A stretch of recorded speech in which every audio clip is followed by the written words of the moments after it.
Good morning everybody, Matt here on the planet, and today I'm talking about how I managed to run a sub 4 hour marathon.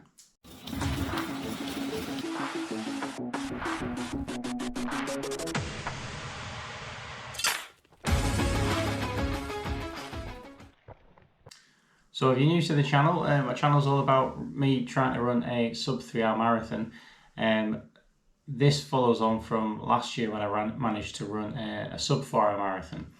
So what I'm going to do today is explain how I managed to get to that sub 4 hour time.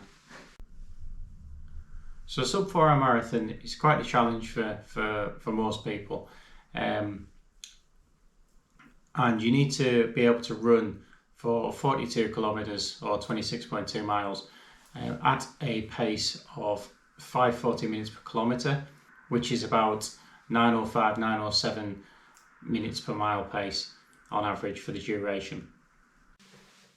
So one of the biggest things that I needed to do in 2020 to run this sub 4 hour marathon was just run a lot of miles. And I don't think there's much getting away from that. So by the time in 2020, by the time the marathon that I ran actually came around, I'd probably put in about 1,800 kilometers, 2,000 kilometers. And I think there's no getting away from that. There's a lot of running that you need to do.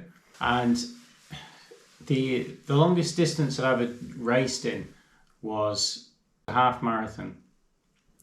And I made the decision after running the 2019 Silverstone Marathon that I wanted to step up and run full marathon distances.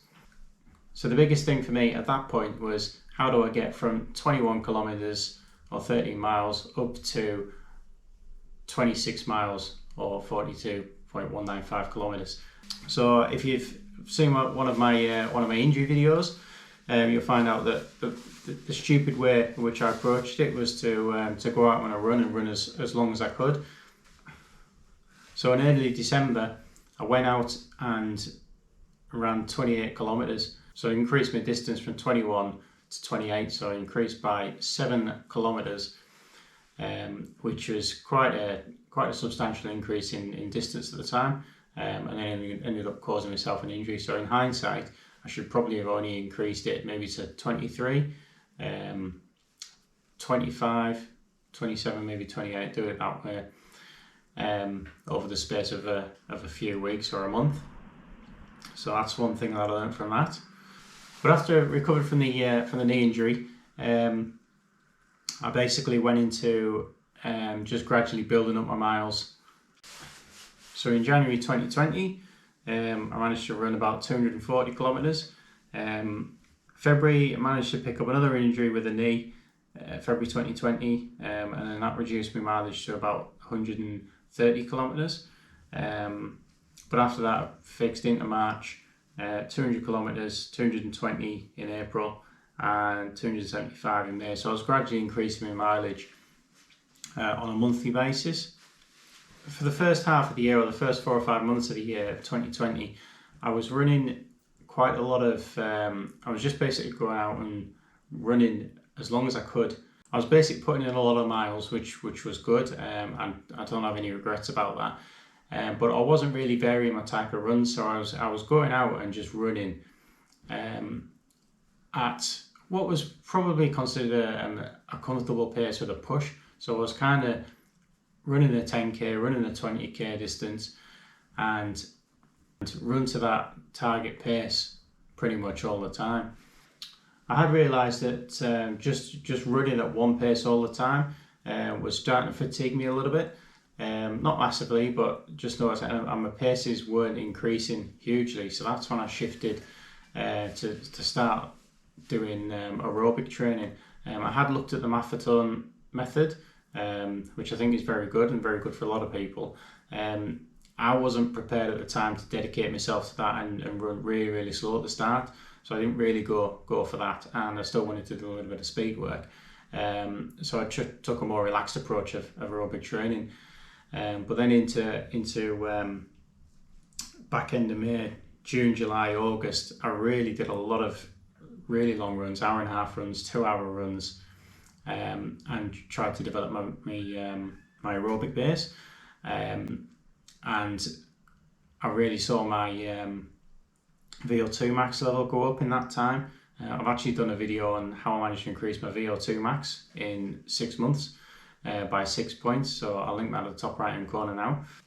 But the benefits that I had from the aerobic training was, if you go back to it, when I did my marathon at Silverstone my half marathon in Silverstone in 2019, I managed to run sub 2 hours, just under 2 hours. My fastest ever half marathon, going a good few years back from that, was 1 hour and 55 minutes. After I'd done my aerobic training for 2 months, I managed to get my half marathon time down by a good 10 minutes, or around about the 1 hour 43. Another main thing I did was to keep a detailed record, and of course you can use Strava or an app like that, but there's some other details I wanted to record and focus on. I always think it's worth keeping like a handwritten log or something like that. For me, it was an Excel file, so I record all my runs on that. So I can go back and work it out and actually plan through that as well. So in August, so a lot of aerobic training, but I had started doing a little bit of speed work, and getting into September, which was the official virtual date for the Edinburgh Marathon, and that's the day where I managed to run the 3 hours and 50 minutes 55 seconds in the marathon. That's an average pace of 5 minutes 29 for the duration. So in 2020, I was a big believer in that to be able to run a sub 4 hour marathon, you first need to be able to run the distance. So a lot of people will tell you not to train the full distance for running a marathon, but I actually, at the moment, I think it's, because of injury risk, maybe you shouldn't do it, but I think it's definitely possible that you can do it. And my plan was to do it every 2 months. So in January, I ran 44 kilometers because I had a problem with the GPS on the phone, and that was 4 hours and 32 minutes at a pace of 6:11. In March, we ran 43 kilometers. Again, ran a little bit too far because of the GPS issue, but that was 4 hours and 33. Into May, we ran 42 kilometers. That was 4 hours and 19 minutes 22 seconds. So we're getting a bit closer.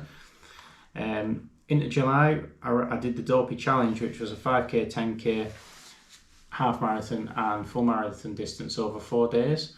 So I'd have to fatigue myself a little bit, but still managed to PR and get a 4 hours and 6 minutes in the marathon there. And then into September was the Edinburgh Marathon Virtual, and that's where I managed to run the sub 4 hours, which was 3 hours 50 minutes and 55 seconds. Incidentally, I ran a 6 marathon distance in the October, which was the London Marathon Virtual, and that was only just over 4 weeks after the Edinburgh Marathon taking place. And my time for that came in at 4 hours and 9 minutes. And what I learned from that is that 4 weeks for me at this stage of my run definitely isn't enough to recover from a marathon before running another one. Just didn't have it. Had a lot of cramp at the end of it for the last 5 kilometers, so it was quite a struggle, but glad I did it and got that 40th anniversary medal. So the other things that I did that I think are important to running a sub 4 hour marathon was trying to make a point of doing a long run every week. So for me, anything I class over half marathon distance is a long run. So I ran a half marathon distance one weekend. The next weekend I bump it up, and it would be my proper long run. So it could be 32 kilometers, 36 kilometers, that kind of distance, and it would all be to my planning my schedule. One of the other things was to run with the gels and nutrition, using the Cliff Blocks and the Morton gels and the Lucozade gels. They're the main ones that I would use for running the marathon.